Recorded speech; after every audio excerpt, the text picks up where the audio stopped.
किन शब्दों में मैं आपके इस आतिथ्य का, सत्कार का, आशीर्वाद का, प्यार का, स्नेह का, किन शब्दों में उसका आभार व्यक्त करूं। केवल प्रणाम कर सकती हूं, धन्यवाद कर सकती हूं। भाई जी अभी कह रहे थे कि जन्म का साल नहीं बताना, मैं बताती हूं। 1974 में मेरा जन्म हुआ। मेरे बाबा जी मनीराम जिंदल जी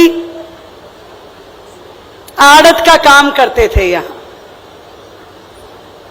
और जैसे हजारों लोग दिल्ली में सपना संजो के जाते हैं व्यापार की आस में, नौकरी की आस में, हमारे परिवार से दिल्ली शहर में पहली नौकरी मेरे ताऊ जी राम ऋषि जिंदल जी की लगी, एमसीडी स्कूल में मास्टर की।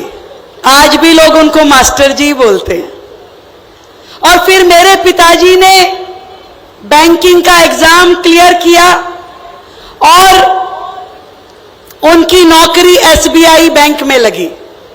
मैं 2 साल की थी, हम दिल्ली चले गए।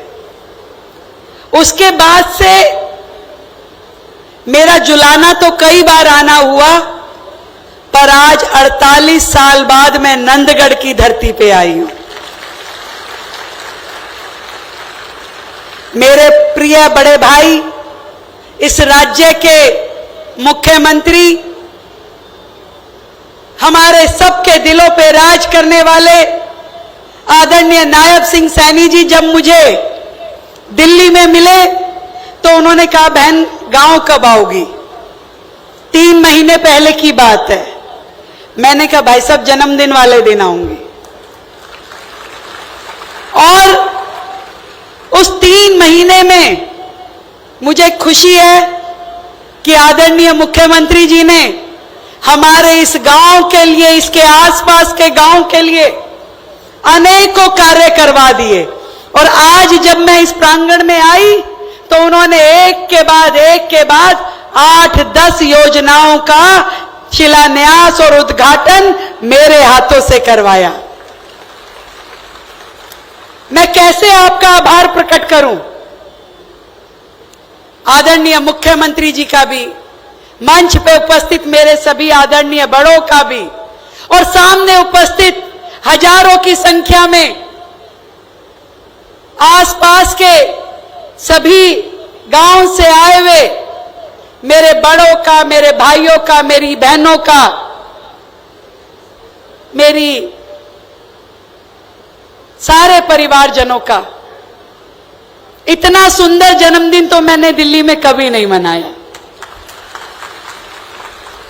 और शायद मुख्यमंत्री रूप में भी ना मनाती। मेरे मन में ही आया कि नहीं, मुझे जाना है। दिल्ली मेरी कर्म भूमि है और हरियाणा मेरी जन्मभूमि है। तो मैं तो ये ईश्वर से प्रार्थना करती हूं कि अपनी कर्म भूमि के लिए भी मैं काम आ सकूं और अपनी जन्मभूमि के लिए भी मैं अपना कर्तव्य निभा सकूं। ईश्वर मुझे इतनी शक्ति दे।